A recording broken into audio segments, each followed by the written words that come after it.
Eu saúdo a todos com a paz de nosso Senhor e Salvador Jesus Cristo. Esta noite eu quero expor aqui a temática da grande multidão que ninguém podia contar. Isto nós encontramos em Apocalipse, capítulo 7, do versículo 9 ao 17, que diz: Depois destas coisas vi, e eis uma grande multidão que ninguém podia contar, de todas as nações, tribos, povos, línguas, em pé diante do trono e diante do Cordeiro, vestidos de vestiduras brancas, com palma nas suas mãos, e clamavam em grande voz, dizendo: Ao nosso Deus que se assentou do trono e ao Cordeiro pertence a salvação. Todos os anjos estavam de pé, rodeando o trono, os anciãos e os 4 seres viventes, e ante o trono se prostraram sobre os seus rostos e adoraram a Deus, dizendo: Amém. O louvor e a glória, a sabedoria e as ações de graças e a honra e o poder e a força sejam ao nosso Deus pelos séculos dos séculos. Amém. Um dos anciões tomou a palavra, dizendo: Estes que se vestem de vestiduras brancas, quem são e de onde vieram? Respondi-lhes: Mas, meu Senhor, tu o sabes. Ele, então, me disse: São estes os que vêm da grande tribulação. Lavaram suas vestiduras e as alvejaram no sangue do Cordeiro, razão porque se acham diante do trono de Deus e o servem de dia e de noite no seu santuário. E aquele que se assenta no trono estenderá sobre eles o seu tabernáculo.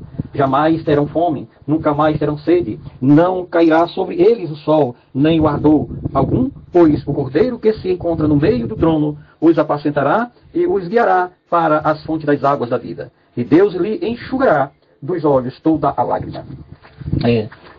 Meus amados e queridos ouvintes da Palavra de Deus, este que vos fala é o evangelista Rubens Carlos.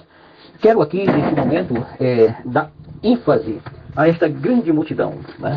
De onde vieram, quem são eles, né?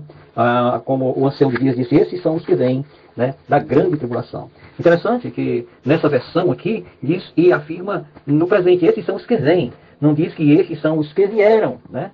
Mas diz que estes são os que vêm da grande tribulação. O tempo aqui é no presente, né? E o ancião, né, ele afirma isso de forma bem clara, objetiva, que estes são os que vêm da grande tribulação. No entanto, existem várias, né, explicações, interpretações para esta afirmação, né, sobre esta grande multidão. Quem são eles? Para que época será isso, né? É uma forma falsa de achar que esta multidão ela não passará, ou seja, ela não passou, né, pela grande tribulação. Tem quem diga isso, que essa multidão ela não passou pela grande tribulação, visto que, de fato, né, eles passarão sim por grande tribulação, pois estas são as palavras do ancião de dias, né, ou do próprio Senhor Jesus Cristo, né? O próprio Senhor Jesus Cristo manda afirmar isso. Isso nós vemos no versículo 14, né? Ninguém terá motivos, né, para duvidar dessa afirmação, mas o que as Sagradas Escrituras nos dá a entender que isso é algo tão profundo e devido a isso há diversidades de informações quanto a essa grande multidão, né? Ela é inumerável, né? Ela foi arrancada, ou seja, ela vem, né, do meio da grande tribulação. Como se ela estivesse ali vindo de uma grande aflição, né, de uma grande perseguição, né? Mas essa é uma conclusão, assim, digamos que cômoda, né? Pois a grande multidão ela não nos mostra assim durante o tempo em que ela se encontra na grande tribulação. Somente no momento em que ela sai, né, quando ela vence a grande tribulação. Portanto, depois que ela passou, né, por esta aflição, por esta grande perseguição, né, nós podemos afirmar que isso é para uma visão futura. Isso ainda está para acontecer dos nossos dias, para aquela época vindoura de então. Essa visão, João a ver quando lá na ilha de Patmos, no Mar Egeu, por causa da palavra de Deus e do testemunho de Jesus que ele deu, né, ele teve essa visão de forma antecipada, né, para aqueles dias então da grande tribulação, daquilo que ainda está para ser contemplado, né, ou para ser ainda realizado. João ele pôde sim, né, ver da perspectiva eterna junto com os grandiosos acontecimentos anteriores, né. Esses acontecimentos anteriores antecedem-se sim, né, aquele período ali tribulacional, com a abertura dos 7 selos, depois com o tocar das 7 trombetas e, por último, as 7 taças da cólera, ou da ira de Deus, certo? E nós vemos que, neste período, né, o anticristo, cuja imagem, esses que vieram de grande tribulação, eles não quiseram se dobrar e nem adorar ou seguir ao anticristo, né? Eles sofrerão as consequências, né? E essas consequências os levará ao martírio, né? E eles morrerão por amor da palavra de Deus, né? E do testemunho de Jesus que eles aqui também darão, né? Eles morrerão por causa da sua fé cristã. No capítulo 7, né, como nós já vimos, eles já nos são mostrados de forma antecipada como grande ceifa, uma multidão incontável, inumerável, que ninguém pode jamais contar, né? Que nessa época de grande tribulação, com certeza a palavra de Deus, através do Espírito Santo, arderá como chamas em seus corações. E eles se despertarão, darão suas próprias vidas por amor de Cristo Jesus. Cumprir-se-á aquela palavra que Jesus Cristo disse, que aquele que por amor de mim perder a sua vida, achá-la-á, né?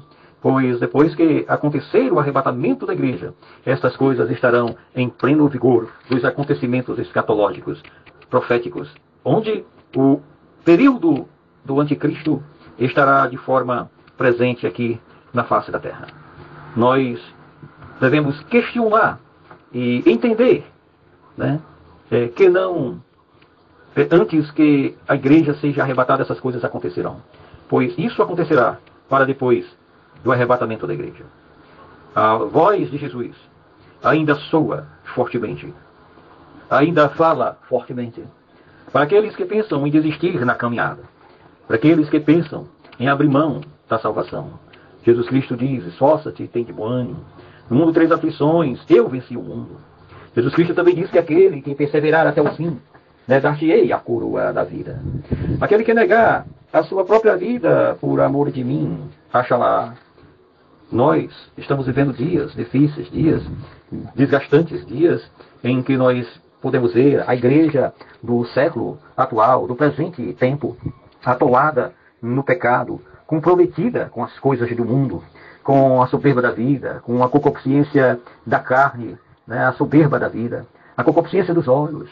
Nós podemos ver uma igreja comprometida com o mundo e não com Cristo, uma igreja que ama as coisas mundanas, as paixões infames, e não a palavra de Deus. Uma igreja que se dobra aos costumes e práticas, tradições mundanas.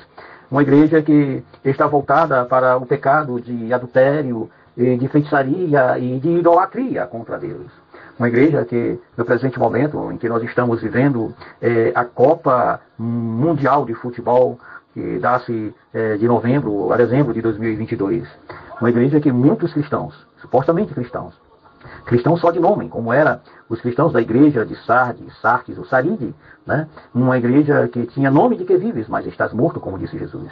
Existem muitos crentes mortos em suas ofensas, pecados e delitos, né? Muitos crentes nesta hora estão vibrando, torcendo, vestindo camisas de times de futebol. Uma igreja que está idolatrando os ídolos do futebol, pois existe na hierarquia do futebol, né, existe até rei, como chamam Pelé, né, como o rei Pelé, o rei do futebol, né, aquele célebre também argentino, chamado de Diego Maradona, né, onde é endeusado, idolatrado, venerado, desejado, querido, e que tem um universo de seguidores. Né. O que é crente, né, que diz ser crente, na frente de televisão e de Rede Globo de televisão, crentes que recriminam a Rede Globo e chamam a Rede Esgoto, a Rede Lixo, né, quanto à política, mas quanto ao futebol, eles estão lá assistindo assiduamente e torcendo pelos seus times e pelos seus jogadores. Né? O que isso diz a palavra de Deus, que é idolatria. Né?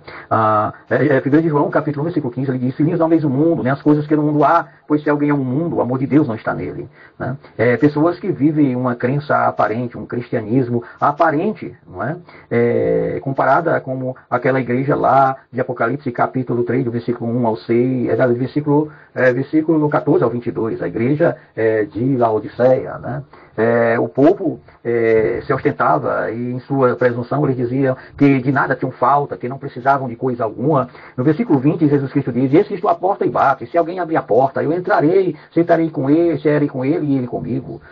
No entanto, Jesus Cristo está do lado de fora dessas supostas igrejas, de supostos líderes, de supostos pastores, que torcem por times de futebol, o que não passa de idolatria. Né? Na verdade, uma idolatria é uma feitiçaria também, e é também um modo de adultério. Né? No entanto, isso são formas de perseguição contra os verdadeiros servos de Deus, contra o verdadeiro evangelho, contra a verdadeira palavra de Deus. Né?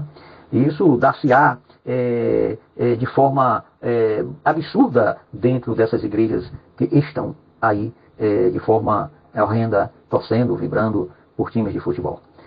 Muitos não querem reconhecer esta verdade, né? Vivem no engano, na mentira, né? E nós sabemos quem é o pai da mentira, como já diz a palavra de Deus. Né? O próprio Jesus Cristo chegou para escribas e fariseus, né? E vós tendes por pai o diabo, e quereis satisfazer a vontade do vosso pai, que é homicida e pai da mentira desde o princípio. Né? Muitos estão servindo a Satanás pensando que estão servindo a Deus. Né? Infelizmente. Essas são as propostas. O anticristo, ele opera hoje, no presente tempo, já desta forma, desta maneira. E quando ele aqui estiver em pessoa, né, porque o anticristo é uma pessoa. O anticristo é sim um homem. A palavra de Deus chama ele de homem do pecado, de homem, de filho da perdição. Né? A palavra de Deus chama ele, né, de homem do pecado. E é isso que ele vem introduzindo nos dias atuais pelos falsos profetas, pelos falsos pastores, pelos falsos líderes, pelos falsos mestres que estão aí com a palavra de Deus na mão, mas, no entanto, nessas horas eles a jogam por terra e pisam sobre ela, como diz lá em Daniel. Né? No entanto, isto é um tipo de perseguição contra os verdadeiros cristãos, os remanescentes fiéis dos dias atuais. Né? Essa perseguição repercutirá de forma muito estupenda, né, no período tribulacional, né, no período em que o anticristo estará aqui em pessoa. E uma coisa é bom salientar aqui sobre esse período de grande tribulação, né, que prova anteriormente de forma dita, né? Nós vemos aí o que João recebe aqui, uma visão de forma bem antecipada, e que ela nos mostra o que ocorrerá após o fim da grande tribulação. Né? Esse fim da grande tribulação, nós vemos aí que o povo de Deus tem, sim, que esperar e passar por tribulações de maneira geral nesta era. E esta grande multidão que o apóstolo João vê aqui, são aqueles que não se prostraram perante o anticristo, que não adoraram, que não veneraram ele como Deus. Porque é isso que o anticristo fará. Ele entrará, né, no templo, sentar-se-á sobre a cadeira, e ele mesmo se autopromoverá, ele mesmo haverá de se passar por Deus. É quando, nesse tempo, o período, rompido aí a aliança dos israelitas para com o anticristo.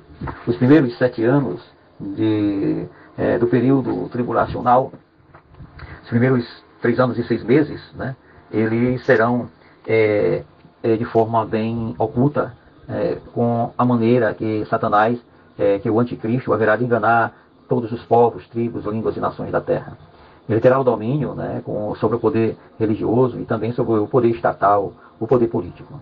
Ele fará aliança com os israelitas, né, os israelitas farão aliança com ele. Ele apresentar-se-á de forma tão convincente a isso que ele iludirá e enganará os israelitas. Depois de 3 anos e 6 meses, né, essa aliança que foi feita de paz entre os israelitas e demais, todos os povos da terra, essa aliança do anticristo será quebrada quando ele entrar no templo, no santuário, e auto se determinar como o próprio Deus, e desejará para si adoração e culto. Então os israelitas, eles abrirão os olhos e romperá com aquela falsa aliança. E daí então dar-se-á a grande tribulação, a grande perseguição contra aqueles servos de Deus e servas do Senhor, que não se drobará e não prestará culto ao anticristo. Essa grande multidão, como diz aí no versículo 14, né, do capítulo 7, né, como diz o ancião de dias, ela vem de grande tribulação.